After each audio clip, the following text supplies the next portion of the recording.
Halo teman-teman semuanya, jumpa lagi di channel kita. Oke teman-teman ya, hari ini kita mau melanjutkan review produk mixer analog. Nah, kemarin teman-teman ada yang tanya ke saya melalui via telepon dan juga WA, Mas, kalau saya mencari mixer analog yang 24 channel, ada rekomendasi nggak? Nah, salah satu seperti itu.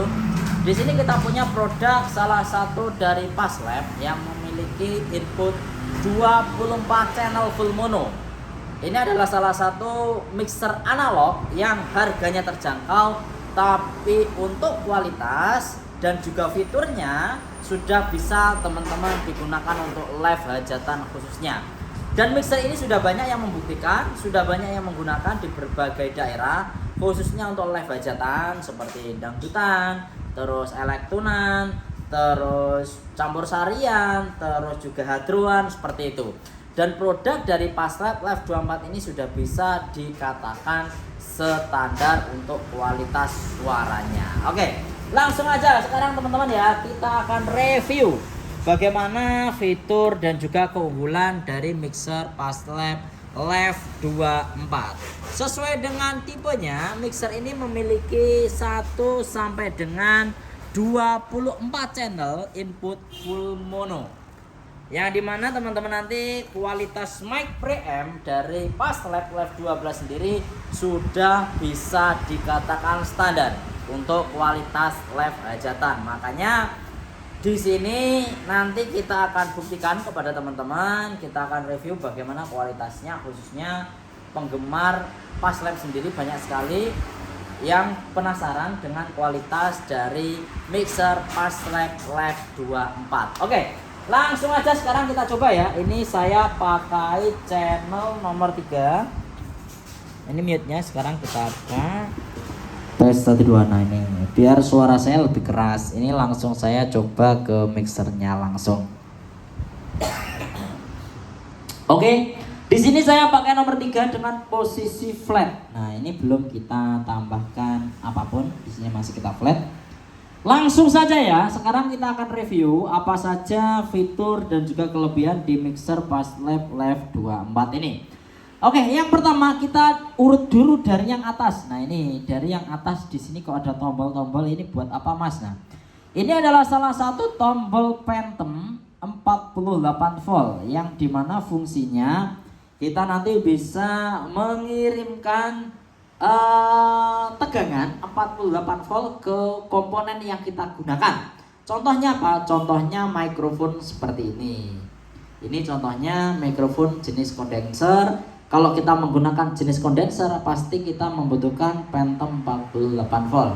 Contohnya teman-teman Paslab memakai DI box. Nah, DI box pasif, nanti butuh Phantom 48 volt. Terus banyak sekali ya, kalau kita sudah ketemu sama live, itu pasti kita membutuhkan Phantom 48 volt. Dan di Paslab Live 24, setiap channel ada tombolnya. Jadi mau kita pilih yang mana? Contohnya saya pakai nomor 16 maksudnya. Di sini tinggal kita nyalakan untuk master phantomnya, dari sini klik maka dia akan menyala. Oke ya, Phantom 48 volt menyala lah. Phantom 48 volt ini juga sangat menjadi misterius khususnya buat teman-teman pemula. Karena apa? Ada beberapa orang, Mas, saya pakai HP dan saya pakai jack Canon, saya masukkan ke input 1-2. Pas saya menekan Phantom 48 volt ini nyala, kenapa HP saya berubah menjadi mati? Nah, itu teman-teman. Jadi di soundcard audio dari HP ini bisa mati ketika teman-teman menekan Phantom 48 volt yang katakanlah teman-teman menggunakan jack Canon. Nah, biasanya jack Canon yang ada model sistem stereo 2 itu kalau teman-teman nanti kabelnya ternyata inputnya pas yang ada di Phantom 48 volt yang dikeluarkan dari mixer, ini bisa mengakibatkan HP gadget yang teman-teman gunakan ini nanti rusak karena 48 volt ini dinyalakan. Makanya teman-teman di Paslab Live 24 ini setiap channel ada, makanya bisa kita matikan dan juga bisa kita hidupkan. Nah ini, jadi ini untuk menanggulangi kalau teman-teman nanti pas live ternyata kok tidak menggunakan Phantom, otomatis akan lebih aman. Kalau yang channel 1, 2 pakai Phantom, yang lainnya tidak pakai Phantom, akan lebih aman daripada teman-teman nanti pas waktu menyalakan Phantom tidak sengaja semua channel nyala dan bisa mengakibatkan mungkin keyboard ataupun yang teman-teman gunakan lain ini mengakibatkan rusak. Jadi ini sangat penting ya buat teman-teman. Phantom 48 volt ini memang dibutuhkan, tapi kalau salah penggunaan bisa mengakibatkan alat yang kita gunakan rusak. Karena apa? Ada arus listrik 48 volt yang keluar dari jack Canon yang kita gunakan ini. Nah, jadi Phantom ini sebenarnya penting, tapi juga bisa membahayakan ketika teman-teman tidak tahu standarisasinya. Jadi Phantom ini saya sarankan tidak usah dinyalakan kecuali dibutuhkan. Biar apa? Contohnya kalau kita tidak sengaja pakai input kabel keyboard, gitar dan pakai jack Canon dan di situ ternyata Phantom 48 voltnya nyala, mengirimkan signal, ternyata tersambung dengan gitar keyboard yang kita gunakan, otomatis bisa mengakibatkan preamp dari keyboard dan juga gitar dan lain-lain yang kita gunakan nanti bisa rusak karena dia terkena arus 48 volt dari mixer. Jadi 48 volt di sini bisa dikatakan sangat penting dan juga bisa membahayakan ketika teman-teman nanti tidak tahu standarisasinya. Makanya sebenarnya Phantom ini ya tidak menakutkan, yang penting tahu cara menggunakan. Contohnya nek nggak tak gunakan mending dimatikan. Nek nanti contohnya Mas ini tak kasih kondenser berarti ya dinyalakan. Kalau dikasih kondenser dinyalakan. Mas tidak ada kondensernya, dimatikan aja. Oke ya. Agar apa? Agar nanti alat yang kita gunakan aman dan juga tidak mengakibatkan kerusakan. Phantom ini tidak menakutkan sebenarnya teman-teman kalau kita tahu cara menggunakannya. Oke. Terus selanjutnya per channel nanti ada jack ultra ya. Jadi bisa Canon bisa Akai. Ini mic preamp dan juga line input bisa digunakan. Artinya apa? Kalau teman-teman menggunakan kabel line input nanti bisa menggunakan jack Akai atau jack Canon sama. Jadi ini input preamp dari mixer. Per channel nanti semuanya menggunakan ultra seperti ini. Nah ini. Jadi bisa digunakan multifungsi, bisa jack Canon dan juga bisa jack Akai. Oke ya, per channel. Jadi tidak hanya 1 atau 2 channel tapi full mono per channel. Terus bawahnya di sini juga sudah dibekali insert per channel. Ini per channel ada insertnya. Ini ya, per channel ada insertnya dan juga insert di grup. Ini grup 1 2 3 4. Ini juga ada insertnya. Ini insert grup 1, insert grup 2, insert grup 3, insert grup 4. Dan juga main LR ini ada insertnya ini. Main LR ada insertnya juga. Makanya mixer ini keren banget ya. Insertnya full mono, ada semua insertnya, terus juga ada di grup, ada juga di main LR. Nah, di sini kita akan kupas apa sih fungsi insert. Nah, ini teman-teman banyak yang belum tahu ternyata ya. Buat teman-teman yang mungkin belum pernah live apalagi ini masih awam dengan sebuah insert. Jadi insert ini teman-teman, ini sangat beda dengan line input. Teman-teman kadang mengira insert ini sama dengan line input. Oke ya, ini beda. Perbedaannya di mana Mas? Jadi insert ini sejatinya adalah plug-in. Fungsinya untuk apa? Untuk kita menambahkan sebuah komponen aksesoris eksternal yang kita bisa masukkan ke setiap preamp mixer ini. Buat apa sih sebenarnya? Nah, contohnya di channel 3, sekarang saya pakai channel 3. Ini di sini sudah dibekali tone control, ada high frekuensi, ada frekuensi mid frekuensi dan juga low frekuensi. Cuma ada 4 EQ ibaratnya. Nah, kalau kita kurang, contohnya mic-nya ini kurang enak Mas. Ini kurang mateng bahasanya. Pengen tak EQ. Nah, otomatis kalau kita membutuhkan EQ di channel nomor 3, otomatis kita bisa menambahkan secara eksternal. Caranya adalah menggunakan, nah ini kabel insert seperti ini. Mas ambilkan contohnya equalizer 1 Mas. Nah ini. Jadi nanti kita equalizer itu loh bawah. Jadi nanti teman-teman kita bisa menggunakan kabel insert untuk menambahkan equalizer di channel nomor 3. Caranya bagaimana? Caranya ini kita pasang di sini. Oke ya. Kalau kita pasang, otomatis mixer saya terputus. Karena apa? Karena dari channel 3 ini didirect dulu ke sini. Jadi nggak bisa langsung. Otomatis apa? Terputus, harus masuk sini. Karena nanti kita nambah eksternal aksesoris equalizer di insert. Oke ya. Jadi kalau teman-teman nanti mau menggunakan insert, yang pertama kita pasang kabel insertnya.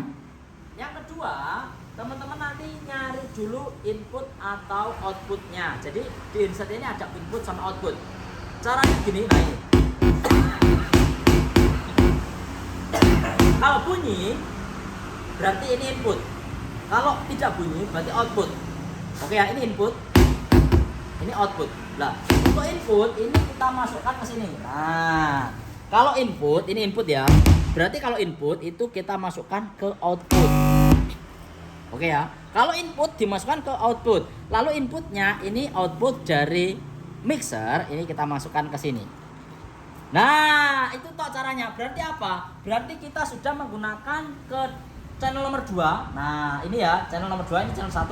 Berarti kita sudah menggunakan channel nomor 2 di equalizer produk dari DBX ini. Oke ya, jadi caranya mudah banget. Cukup teman-teman masukkan kabel insert, cari input outputnya, inputnya masuk sini, outputnya masuk input.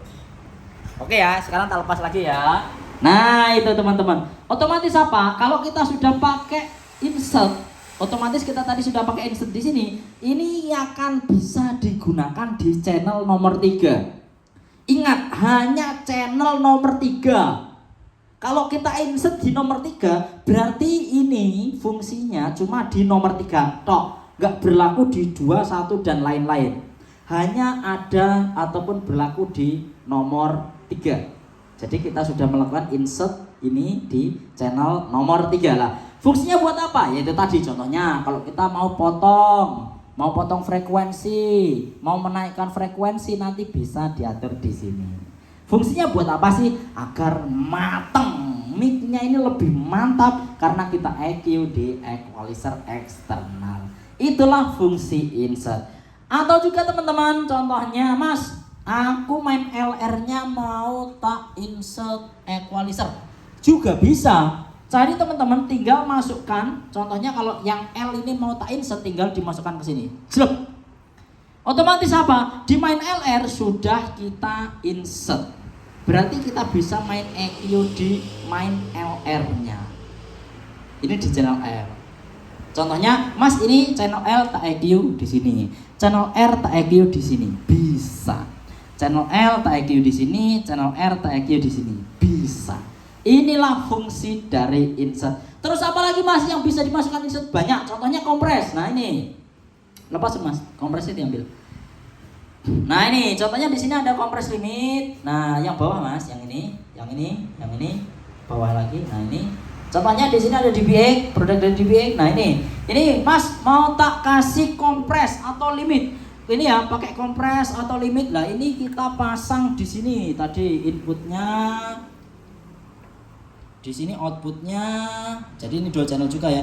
Contohnya dipasang di main LR, jelek. Nah, fungsinya buat apa? Agar nanti main LR bisa kita kompres dan juga bisa kita limit menggunakan eksternal DBX kompres limit.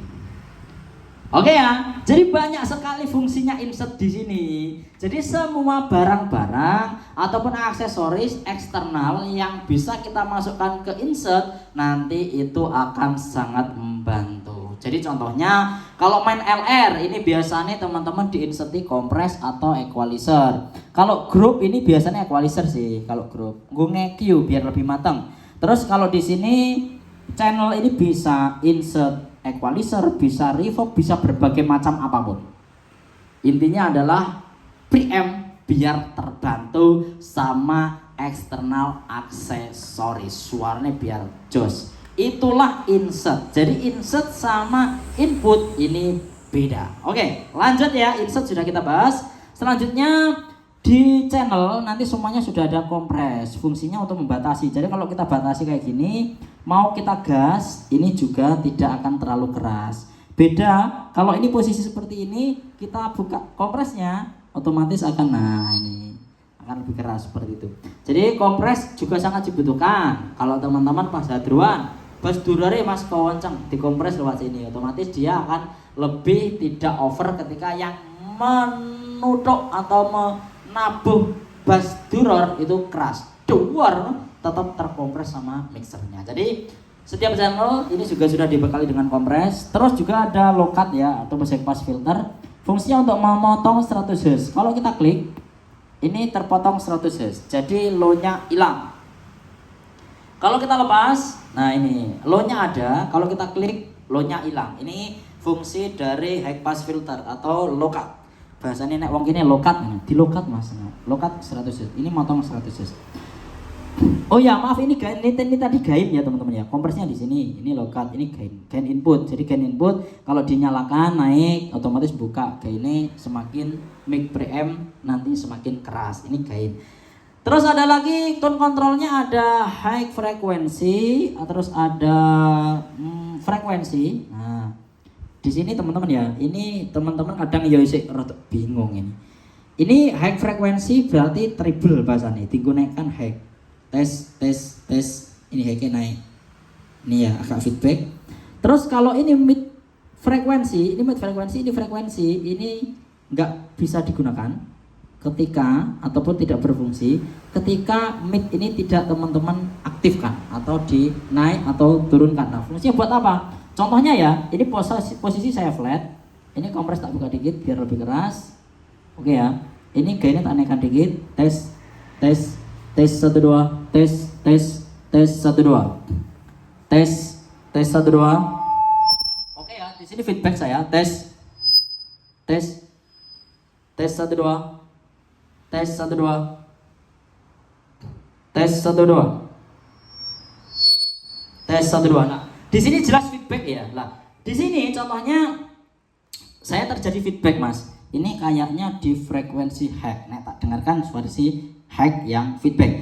Di sini saya akan memotong frekuensi di 5 kilo. Caranya kita pindah ini ke 5 kilo. 5 kilo saya pindah, lalu ini saya potong sampai tidak terjadi feedback. Tes 1 2. Tes 1 2. Tidak feedback sama sekali ya. Oke.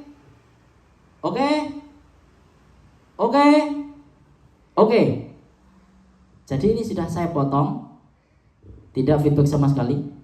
Nah ini, kalau kita kembalikan, ini kita kembalikan ke normal aja. Ini tetap, ini kita nggak dipotong. Ini dikembalikan, oke. Langsung. Kalau kita potong, oke. Jadi di sini teman-teman, ini sangat berguna banget di tone control yang ini sangat penting banget. Oke ya. Jadi kalau feedback kita cari yang menyebabkan feedback mana. Ini kalau kita potong di sini tes. Kalau potongan nih kita pindah ya. Ini tadi kan 5 kilo. Kalau kita pindah coba ke 1 kilo, tetap feedback. Karena apa? Karena yang feedback ini di frekuensi 5 kilo. Jadi kalau ini kita tidak pindah ke sini, kalau kita posisikan di sini tetap feedback. Karena yang kita potong di 1 kilo. Padahal yang boosting di 5 kilo. Oke ya. Boosting itu apa sih Mas? Boosting adalah frekuensi sing melonjak melebihi dari yang lain. Contohnya, yang lain di frekuensi 0 dB, dia naik ke 8 atau 10 dB, itu boosting. Dan itu agar tidak feedback itu kita potong, dikempesin, dikurangin. Agar apa? Yang 8 dB tadi bisa sama dengan yang 0 dB. Oke, nah itu. Makanya teman-teman di sini yang perlu kita bahas juga anti feedback. Ini teman-teman kadang Mas nyari mikrofon yang anti feedback. Jadi anti feedback itu juga terkadang membuat orang berpikiran kalau saya sudah beli mic yang ada anti feedback itu menjadi enak dan tidak feedback. Itu salah. Karena apa? Sebenarnya anti feedback di mikrofon yang teman-teman beli itu justru menenggelamkan banyak frekuensi dan mic-nya menjadi ubuk-ubuk gitu. Jadi tidak buka. Karena frekuensi ini dipotongi. Suaranya nggak bisa enak, nggak bisa lega. Banyak yang frekuensi dikempesin. Jadi anti feedback itu jangan salah. Kalau teman-teman nanti dikira Mas beli mic yang ada anti feedback, justru mic yang dinyalakan anti feedback, nek nggak dinyalakan anti feedback enak, mic-nya oke, oke.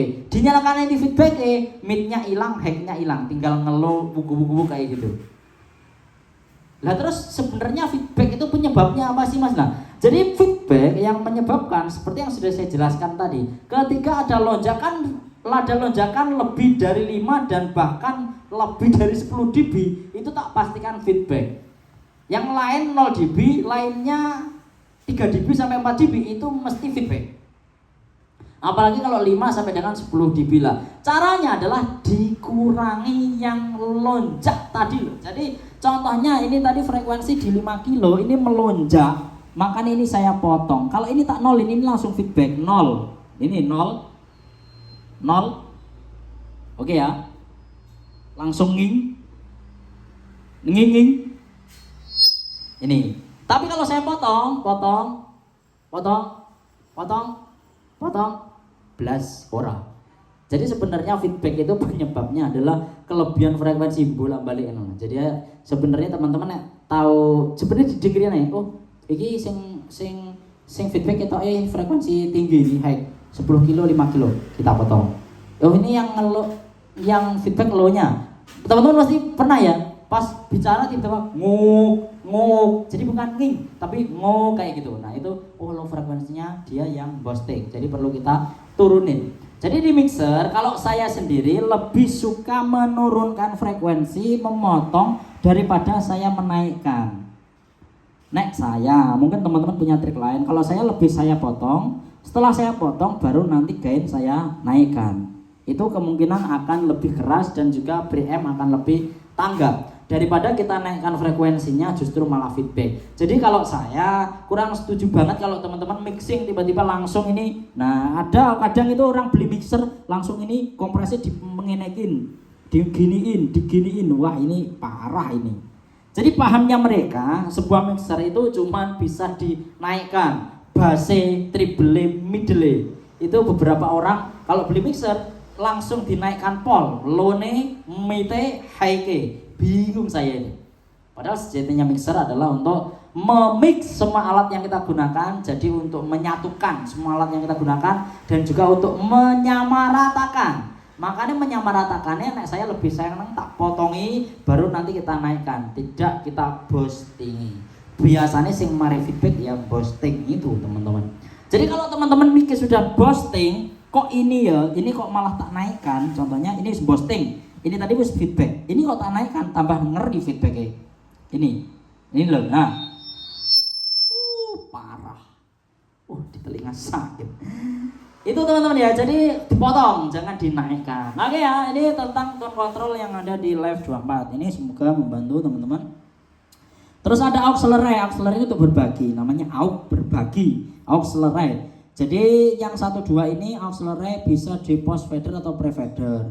Kalau pre fader berarti dia tidak ikut fader, kalau di post fader berarti dia ikut fader. Ini yang 1 2. Kalau yang 3 4 ini nggak ikut post fader atau pre fader. Aux 5 ini untuk efek, ini ada efek bawaan, ini penpot untuk kalau ke sini ke L, kalau ini ke R. Nah ini terus ada tombol mute, setiap channel mute-nya ada, nanti ada LED indikator, terus peak. Jadi kan nanti kalau teman-teman enek bass duror dan lain-lain nanti peak kelihatan di sini. Terus kalau ini kita mau kirim ke VVL, kalau kita mau melihat atau mendengarkan nanti pas live teman-teman, ini yang nyanyi Fales siapa tuh? Nanti teman-teman tinggal klik di sini. Mau nyari yang Fales Mas, klik di sini, terus nanti teman-teman pakai headphone ini. Nah, ini monitor. Nah, ini pakai headphone di sini, teman-teman nanti akan dengar, ini yang Fales itu ini loh, Mas ini loh. Nah, ini. Jadi tinggal ditombol, tinggal dipilih nanti yang mana mau didengerin. Mau tak dengerin ini. Nah, mau tak dengerin ini. Mau tak dengerin ini bass drumnya. Ini mau tak dengerin gitare, mau tak dengerin keyboardnya lah itu teman-teman. Jadi tinggal dipilih seperti itu. Terus nanti juga ada ngirim ke mixer ya. Jadi ini kalau dilepas ini nggak ngirim ke mixer. Kalau ini ngirim ke mixer. Terus ini grup 12, kalau tak klik berarti ngirim ke grup 12. Kalau kita klik ngirim ke grup 3 dan 4. Dan nanti di grup bisa kita kirimkan ke main LR. Caranya diklik ini ngirim ke main LR. Ini ya seputar tombol-tombol direct yang ada di sini sudah kita kasih tahu ke teman-teman. Jadi ini tombol routing bahasanya lah, orang gaulnya kayak gitu. Pokoknya tombol gung root ini tuh mau di routing kemana itu tombol-tombolnya ada di sini. Reverbnya nanti ada reverb 00 sampai dengan 99. Kalau saya pakai 00 contohnya ini 04 ya, 04 pakai hold delay. Kalau edit A berarti delaynya HKT di sini. Jadi bisa kita pilih di sini. Contohnya kalau kita kirim ke reverb hasilnya kayak gini C12. Nanti kita tinggal pilih. Menurut saya reverbnya juga sudah lumayan. Jadi Live 24 ini reverbnya sudah lumayan, teman-teman tinggal main-main edit aja. Kalau kurang di insert atau di return menggunakan efek eksternal. Jadi caranya nanti teman-teman lihat di YouTube saya juga ada. Kalau kita pakai eksternal gimana biar lebih mantap. Jadi kalau reverb bawaannya ini sebenarnya sudah enak, tapi teman-teman kalau mau pakai eksternal juga bisa. Terus AUX-nya nanti per channel ada masternya ya. Ini AUX 1 2 3 4. Berarti AUX 1 2 3 4. AUX 5 ini reverb tadi ya. AUX 5 reverb. Terus grupnya ada 4, grup OT ada 4, insert T ada 4. Terus main LR juga bisa di-insert. Efek AUX 5 juga bisa dikirim, mau di return bisa. Terus bounce kalau kita mau pakai headphone, ada tambahan monitor. Kalau teman-teman nanti pakai monitor di dekat mixer nanti juga bisa pasang di sini. Terus reverbnya ini tadi ada 25 sama 6 MP3. Jadi USB-nya nanti juga bisa kita atur sendiri di sini. Kalau teman-teman pakai flash disk dan juga ada high sama low cut. High sama low ya untuk USB. Bluetooth-nya juga ada. Jos, mantap ya. Oke ya, sudah kita review detail ya produk dari mixer Passlab Live 24. Jos, mantap ini. Oke, ini review kita buat teman-teman nanti yang ingin produk Live 24 kita jual hanya dengan ini harga 5.799.000. Di kelas mixer analog 24 channel ini wis murah pol. Di kelasnya fiturnya juga lengkap, di kelasnya preamp mic-nya juga jos. Ini loh, enak tenan ini. Mic saya itu enak, mantap. Produk dari Passlab Live 24. Jadi buat teman-teman ini sangat rekomendasi banget. Kalau teman-teman nanti mau nyari mixer dengan dengan model 24 channel, input full mono menggunakan analog mixer, salah satu rekomendasinya adalah Passlab Live 24. Terima kasih teman-teman ya. Semoga bisa membantu dan sampai jumpa kembali.